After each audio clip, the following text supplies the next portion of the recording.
আগামী মার্চ মাসের মাঝামাঝি সময়ে মার্কিন president mister Donald Trump Delhi সফরে আসবেন। মূলত তার এই সফরটি এগিয়ে আনা হয়েছে।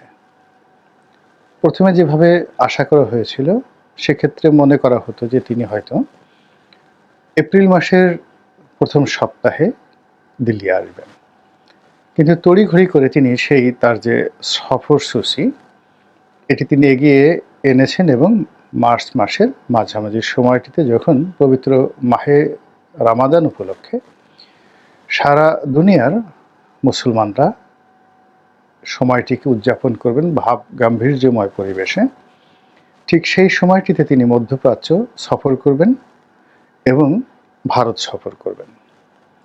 তার এই সফরের কতগুলো আন্তর্জাতিকতা রয়েছে। প্রথম আন্তর্জাতিকতা হলো, দীর্ঘদিন ধরে বাইডেন প্রশাসনের সঙ্গে সৌদি আরবের সম্পর্ক খুব খারাপ যাচ্ছে। দ্বিতীয়ত, মধ্যপ্রাচ্যে এখন যে যুদ্ধবিরতি শুরু হয়েছে ইসরায়েলের সঙ্গে এবং হামাসের সঙ্গে, সেই যুদ্ধবিরতি মূলত কার্যকর হচ্ছে না ইসরায়েলের প্রধানমন্ত্রী নেতানিয়াহুর একগুঁয়েমির কারণে। হামাস তাদের কথা মতো জিম্মি মুক্তি দেওয়ার পরেও ইসরায়েলি কর্তৃপক্ষ তাদের কারাগারে আটক থাকা ফিলিস্তিনিদের এখন পর্যন্ত মুক্তি না দিয়ে উল্টো বিভিন্ন রকম হুমকি দিচ্ছেন, ধামকি দিচ্ছেন। তিনি কেবলই মাত্র যে গাজায় অভিযান চালানোর হুমকি দিচ্ছেন তা নয়, ইতিমধ্যে তিনি পশ্চিম তীর, যেখানে মাহমুদ আব্বাসের নেতৃত্বে হামাসের ঠিক বিরোধী পক্ষ ফিলিস্তিনিরা সরকার প্রতিষ্ঠা করছে এবং যাদের বিরুদ্ধে প্রো ইসরায়েলি হওয়ার যে মনোভাব বা প্রো ইসরায়েলি আচরণ করার যে অভিযোগ এটি হামাস করে আসছে, ঠিক সেই জায়গাটিতেও তারা কিন্তু গত কয়েকদিনে মূলত তাণ্ডব চালাচ্ছে। এর মূল কারণ মিস্টার ডোনাল্ড ট্রাম্প। তিনি এই মুহূর্তে সারা দুনিয়াকে হুমকি দিয়ে যাচ্ছেন, ধামকি দিয়ে যাচ্ছেন এবং একটার পর একটা, যাকে বলে এক হাতে বাঁকা বাঁশের বাঁশরি আরেক হাতে রণতুর্য, তিনি তছনছ করে দিতে চাচ্ছেন।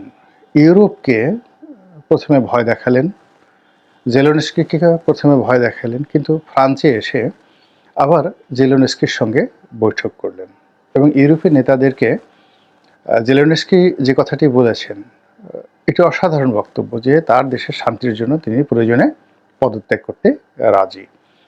তো এখনো পর্যন্ত সেই ইউক্রেন এবং রাশিয়ার যে যুদ্ধ বা পুতিনের সঙ্গে ডোনাল্ড ট্রাম্পের যে বন্ধুত্বের যে কথাবার্তা শোনা যাচ্ছে, সেটি শেষ পর্যায়ে কোথায় গিয়ে থামবে, নাকি ডোনাল্ড ট্রাম্প তার নিজস্ব স্টাইল অনুযায়ী রাশিয়ার সঙ্গেও খেলবে, চীনের সঙ্গেও খেলবেন এবং ইউক্রেন থেকে, এই যুদ্ধ বিধ্বস্ত ইউক্রেন থেকে তাদের যে সর্বশেষ সহায় সম্পত্তিটুকু নিয়ে নেবেন, এটা এখনো পর্যন্ত বোঝা যাচ্ছে না। দ্বিতীয়ত, তিনি যে মধ্যপ্রাচ্য থেকে ভারতে আসার আগে মোহাম্মদ বিন সালমানের সঙ্গে একটা অস্ত্র সংক্রান্ত তিনি চুক্তি করতে চাচ্ছেন এবং এই চুক্তিটা করার জন্য it will be a very big deal. হুতিদের সঙ্গে সৌদি আরবের সম্পর্ক, সিরিয়াতে নতুন যে বিদ্রোহী গোষ্ঠী এই মুহূর্তে ক্ষমতায় বসেছে তাদের সঙ্গে সৌদি আরবের সম্পর্ক, এই পুরো বিষয়গুলো নিয়ে তার উপর একটা চাপ প্রয়োগ করে সেখান থেকে যতটা সম্ভব অর্থনৈতিক সুবিধা নেওয়ার জন্য মিস্টার ডোনাল্ড ট্রাম্প মূলত সেখানে যাচ্ছেন, কিন্তু আড়ালে রয়েছে তার মোহাম্মদ বিন সালমানের সঙ্গে বন্ধুত্ব এবং এই যে তার যে বন্ধুত্বের ছলে অর্থ উপার্জনের যে প্রক্রিয়া, এটিকে আমাদের পাক ভারত উপমহাদেশে অধীনতামূলক মিত্রতা হিসেবে পরিচিত করেছে লর্ড ডালহৌসি। খুবই দুর্ধর্ষ তার সেই নীতি ছিল এবং ব্রিটিশ ভারতে তার মতো এরকম দুর্ধর্ষ নীতি কেউ নেয়নি। একইভাবে তিনি বাংলাদেশ নিয়ে খেলছেন, শেখ হাসিনাকে নিয়ে খেলছেন, ডক্টর মোহাম্মদ ইউনূসকে নিয়ে খেলছেন, জাতিসংঘ মিশনে আমাদের যে সেনাবাহিনী কাজ করছে, তো সেই সেনাবাহিনীকে নিয়েও তিনি খেলছেন, আবার মায়ানমারকে নিয়ে খেলছেন, ভারতকে নিয়ে খেলছেন। ভারতের সাথে তার অনেকগুলো বিষয় রয়েছে। বাংলাদেশের জুলাই আগস্ট বিপ্লবের সময়টিতে ভারতীয় কোনো লোকজন এখানে দায়িত্ব পালন করেছে কিনা এগুলো নিয়ে তিনি প্রশ্ন তুলেছেন আন্ডার টেবিলে। দ্বিতীয়ত, শেখ হাসিনার সরকার পতনে এবং বাংলাদেশের অভ্যন্তরীণ রাজনীতিতে মার্কিন প্রশাসনকে ব্যবহার করে ভারত কী কী অনিয়ম করেছেন সেই প্রশ্নগুলো কিন্তু কূটনৈতিক চ্যানেলে ইতিমধ্যে পাঠিয়ে দেওয়া হয়েছে। অন্যদিকে আওয়ামী লীগের যে লবিস্ট গ্রুপ আমেরিকাতে রয়েছে তাদের সঙ্গে যে ডোনাল্ড ট্রাম্পের যোগাযোগ নেই এ কথা বলা যাচ্ছে না। এর কারণ হলো তার কথাবার্তা এবং বডি ল্যাঙ্গুয়েজ শুনে মনে হচ্ছে যে তিনি বাংলাদেশের পুরো বিষয়, বাংলাদেশের সঙ্গে আমেরিকার স্বার্থ সংশ্লিষ্ট যে সকল বিষয়াদি রয়েছে, অর্থাৎ বোয়িং বিমান বাংলাদেশে বিক্রি করবে, এরপর আমাদের যে সমুদ্র উপকূলে তেল গ্যাস আহরণ এই সংক্রান্ত একটা কোম্পানিকে কাজ দেওয়া, এবং যেই কোম্পানিতে এখন এখানে বেশ কয়েকটি আমেরিকান কোম্পানি রয়েছে, এর মধ্যে একটি কোম্পানিতে এখন বাংলাদেশের সেই সাবেক রাষ্ট্রদূত মিস্টার পিটার ডি হাস কিন্তু চাকরি করছেন। তো তিনি চেষ্টা করছেন ডক্টর মোহাম্মদ ইউনূসের সঙ্গে একটা সমঝোতা করে তার কোম্পানির পক্ষে কাজ নেওয়ার জন্য, আর ডোনাল্ড ট্রাম্প চেষ্টা করছেন তার পছন্দের কোম্পানিকে কাজ দেওয়ার জন্য। তো এই দুটো ইস্যুর বাইরে সেন্ট মার্টিন ইস্যু থাকতে পারে, এটা খুবই সেন্সিটিভ, কাজে এই বিষয় নিয়ে আমি আর ইন ডিটেলস বললাম না। তো এই বিষয়গুলো নিয়ে তারা একই সঙ্গে বাংলাদেশের সকল পক্ষের সাথে আলাপ আলোচনা করছে। কিন্তু এখানে একটা বিষয় হলো যে তাদের এই আলাপ আলোচনা কোনো অবস্থাতেই বিএনপির সঙ্গে বা জামাতের সঙ্গে ডোনাল্ড ট্রাম্প প্রশাসনের এখনও পর্যন্ত কোনো সমঝোতা হয়েছে, আলোচনা হয়েছে, কোনো কূটনৈতিক চ্যানেলে তাদের মধ্যে সম্পর্ক স্থাপিত হয়েছে, এরকম কোনো তথ্য শোনা যায়নি। তো এরই মধ্যে তিনি দিল্লি আসছেন এবং নরেন্দ্র মোদীর সঙ্গে তার বহুপাক্ষিক, রাশিয়ার সঙ্গে তার যে চুক্তি, আমেরিকাকে অ্যাভয়েড করে রাশিয়া থেকে তেল কেনা থেকে শুরু করে ভারতীয় যারা ইমিগ্র্যান্ট রয়েছেন, অবৈধ অভিবাসী রয়েছেন এবং ভারতীয় যারা ব্যবসায়ী রয়েছেন আমেরিকাতে, তাদের ভূত ভবিষ্যৎ নিয়ে ডোনাল্ড ট্রাম্প ইতিমধ্যে যে সকল সমস্যা তৈরি করে ফেলেছেন সেগুলো নিয়ে আলোচনা হবে। এবং একই সঙ্গে ভারতের সঙ্গে তাদের যে দ্বিপাক্ষিক বাণিজ্য, অর্থাৎ যে সকল পণ্য ভারত থেকে রপ্তানি হয় সেইগুলোর উপর 150%, 150% ট্যাক্স আরোপের যে হুমকি তিনি দিয়ে রেখেছেন, এই হুমকির প্রেক্ষিতে তিনি ভারতে আসছেন। আমার কাছে যেটা ক্ষুদ্র বুদ্ধিতে মনে হচ্ছে যে তিনি মূলত বার্গেনিং করার জন্য, একে তো বন্ধুত্ব, তার উপর এই ত্রুটিগুলো তিনি বলছেন এবং তিনি সঙ্গত কারণে বলবেন যে এগুলো তার সরকারের পলিসি নয়, এগুলো রাষ্ট্রের একটা পলিসি এবং জনগণ এই বিষয়গুলো চাচ্ছে। তো কাজেই বন্ধুত্ব আছে, কিন্তু আমি আসলে কি করতে পারি প্রেসিডেন্ট হিসেবে, তার এই টোটাল নীতির মধ্যে রয়েছে আমেরিকা ফার্স্ট। তো এই যে তিনি ভারতে আসেন, এরই মধ্যে আওয়ামী লীগের লোকজন হতে পারে বা অন্য যে কোনো লোক হতে পারে, কেউ ঠাট্টা করে বলতে পারে, কেউ হয়তো একটা উত্তাপ ছড়ানোর জন্য, সন্দেহ সৃষ্টি করার জন্য বলতে পারে, যেটা বলার চেষ্টা করছে যে তিনি যখন দিল্লিতে আসবেন ঠিক সেই সময়টাতে তিনি শেখ হাসিনার সঙ্গে সাক্ষাৎ করবেন। তো আমি শিরোনামে প্রথম বলার চেষ্টা করেছি যে এটা কি সম্ভব যে তিনি ভারতে আসবেন এবং শেখ হাসিনার সঙ্গে সাক্ষাৎ করবেন? এটা হতে পারে। এটা হতে পারে এই কারণে যে মিস্টার ট্রাম্পের পক্ষে অসম্ভব কোনো কিছু নেই। তিনি সেই পর্ন স্টারের সঙ্গে ঘর করেছেন, তার সঙ্গে যৌন সঙ্গম করেছেন, আবার এই ঘটনার জন্য তিনি বেশ কিছুক্ষণ জেল খেটেছেন, এখনও সেই মামলা চলছে। আবার তার স্ত্রীর সঙ্গে তার খুব ভালো সম্পর্ক। তিনি তারই চেয়েও খ্যাপাটে, তিনি যতটা খ্যাপাটে তার চেয়ে আরও 100 গুণ খ্যাপাটে একজন মানুষ। সেই তাকে তার বলতে গেলে এখন ডিফ্যাক্টো প্রেসিডেন্ট বানিয়েছেন সেই ইলন মাস্ককে। এরপর তার অন্যান্য সিলেকশন, তুলসী গ্যাবার্ড থেকে শুরু করে অন্যান্য যে সকল সিলেকশন, পুরো আমেরিকার প্রশাসনটিকে তিনি খ্যাপাটে বানিয়ে ফেলেছেন। এরা যা ইচ্ছে তাই করতে পারে, যা ইচ্ছে তাই করতে পারে। এরা বিশ্বে শান্তি প্রতিষ্ঠা করতে পারে, আবার হিটলারের মতো কোনো দুর্ঘটনা ঘটিয়ে দিতে পারে। এরা শান্তি প্রতিষ্ঠা করতে পারে, আবার একই সঙ্গে মুসলিনের মতো ঘটনা ঘটিয়ে দিতে পারে। তো কাজেই তার মতিগতি বা তার স্থিরতা নিয়ে তিনি নিজেও 100% বলতে পারেন না যে আসলে কালকে এই ঘটনাটাই ঘটবে।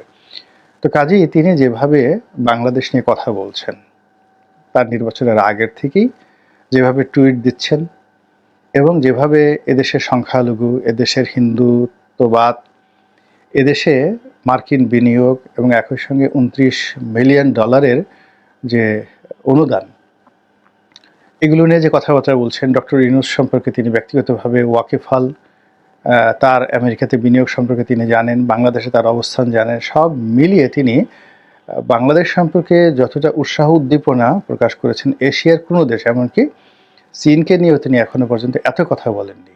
অর্থাৎ যেদিন থেকে তিনি নির্বাচনে মোটামুটি শিওর হয়ে গেলেন যে he is going to B elected as a president of United states of America, ঠিক সেই সময় থেকে আজ অবধি বাংলাদেশ নিয়ে তিনি যত কথা বলেছেন, এশিয়ার অন্য কোনো দেশ নিয়ে এত কথা আমি তাকে বলতে শুনিনি।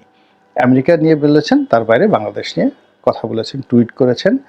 তো সেই দিক থেকে বাংলাদেশের প্রসঙ্গ আসলে শেখ হাসিনার সঙ্গে যদি তার সাক্ষাৎ হয়, তিনি যদি আগ্রহ প্রকাশ করেন, আপনি বুঝতে পারছেন যে এই বিষয়টি কতটা একটা প্রলয়ঙ্কারী ঝড় তুলবে বাংলাদেশের রাজনীতিতে। সেই দেখা হলো বা না হলো, কিংবা সেই ছবি প্রকাশিত হলো বা না হলো, এই যে ভাইবটা শুরু হয়েছে, এবং তিনি যদি তার সাথে দেখা করেন, সেটা এক ধরনের পরিস্থিতি প্রেক্ষাপট তৈরি হবে, অথবা তিনি যদি প্রকাশ্যে দেখা করেন সেটা আরেক ধরনের হবে, তিনি যদি গোপনে দেখা সাক্ষাৎ করেন সেটা আরেক ধরনের হবে, এবং সর্বোপরি তিনি যদি দিল্লি সফরের সময় কোনো কারণে যে কোনোভাবে শেখ হাসিনা এই নামটি মুখ দিয়ে উচ্চারণ করেন, সারা বাংলাদেশ উত্তাল হয়ে পড়বে। মানে যারা শেখ হাসিনা বিরোধী যারা লোকজন রয়েছে, তারা আমেরিকা বিরোধী স্লোগান দিয়ে পুরো রাজপথ তছনছ করে ফেলবে, এবং তারা দিল্লি দখল করবে, আমেরিকা দখল করা থেকে শুরু করে আর অনেক কিছু, মানে এখানে তাদের ক্রোধ সর্বোচ্চ পর্যায়ে পৌঁছে যাবে। এবং একটি গ্রুপ যদি রাগ হয়ে তারা টুঙ্গিপাড়া রওনা দেয় এবং বুলডোজার নিয়ে সেই বঙ্গবন্ধুর মাজার ধ্বংস করার জন্য তারা শক্তি প্রয়োগ করতে চায়, এতে আশ্চর্য হওয়ার কিছু নেই।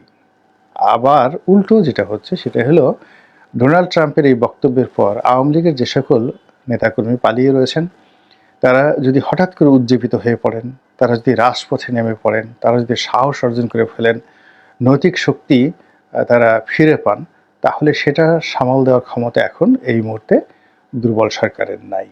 তো কাজেই যে বিষয়গুলো সামাজিক মাধ্যমে এসেছে, সেগুলোকে তুচ্ছ তাচ্ছিল্য করার দরকার নেই। এগুলো নিয়ে সরকারের যারা কর্তা ব্যক্তি তাদের ভাবা উচিত, বিএনপির ভাবা উচিত, এবং পররাষ্ট্র মন্ত্রণালয়ের ভাবা উচিত, এবং সে অনুযায়ী একটি পূর্ব প্রস্তুতি থাকা উচিত ডোনাল্ড ট্রাম্পের সেই দিল্লি সফরকে কেন্দ্র করে। এর কারণ হলো যে এই মানুষ, তিনি হঠাৎ করে একদিন আগে বললেন যে বাংলাদেশে কোনো ডিপ স্টেটে আমেরিকা কোনো ভূমিকা ছিল না নরেন্দ্র মোদীর উপরে। তারপর তিনি বললেন যে নরেন্দ্র মোদীর উপরে বাংলাদেশের ভার ছেড়ে দিলাম। ভালো কথা, এটা নিয়ে আমরা আলাপ আলোচনায় ব্যস্ত যে দেখো দেখো দেখো আমেরিকার কোনো ভূমিকা ছিল না, আমরা আমেরিকাকে দায়ী করেছিলাম অনেকে। দ্বিতীয়ত, তিনি বাংলাদেশের বিষয়টি নরেন্দ্র মোদীর উপর ছেড়ে দিয়েছেন, এটি কি তিনি ঠাট্টা করে বলেছেন না কি কোনো কিছু মিন করেছেন, এগুলো নিয়েও আমরা বিতর্ক করেছিলাম। তো এরই মধ্যে হঠাৎ করে তিনি একেবারে স্পেসিফিক বাংলাদেশের নাম করে সেই $29 মিলিয়ন দেওয়া হয়েছে, আবার সেটি কোন কোম্পানিকে দেওয়া হয়েছে, কোন এনজিওকে দেওয়া হয়েছে, তাদের ছবি কিভাবে কোন ম্যাগাজিনে আসবে, যে সময় ব্যয় করে মার্কিন যুক্তরাষ্ট্রের প্রেসিডেন্ট বাংলাদেশকে নিয়ে কটূক্তি করেছেন, রাজনীতি নিয়ে কটূক্তি করেছেন, এবং এই দেশে যারা এই দুই জনের নাম সর্বস্ব একটি প্রতিষ্ঠান এত বিশাল অঙ্কের 350 কোটি টাকার মার্কিন ডোনেশন পেয়েছে, তাদেরকে নিয়ে যে ঠাট্টা এবং মস্করা করেছেন, এটা আমরা কল্পনা করতে পারিনি যে একদিন আগে যে তিনি এই কথা বলতে পারেন। কাজেই তিনি হঠাৎ করে যদি আবার বাংলাদেশ নিয়ে বিস্ফোরক কোনো মন্তব্য করে বসেন, আর যাকে বলা হয় শেখ হাসিনার নাম উচ্চারণ করেন, তার সঙ্গে দেখা করেন, বা তাকে আহ্বান করেন দেখা করার জন্য, এনি মিনস এটি তার দ্বারা সম্ভব। কেন সম্ভব?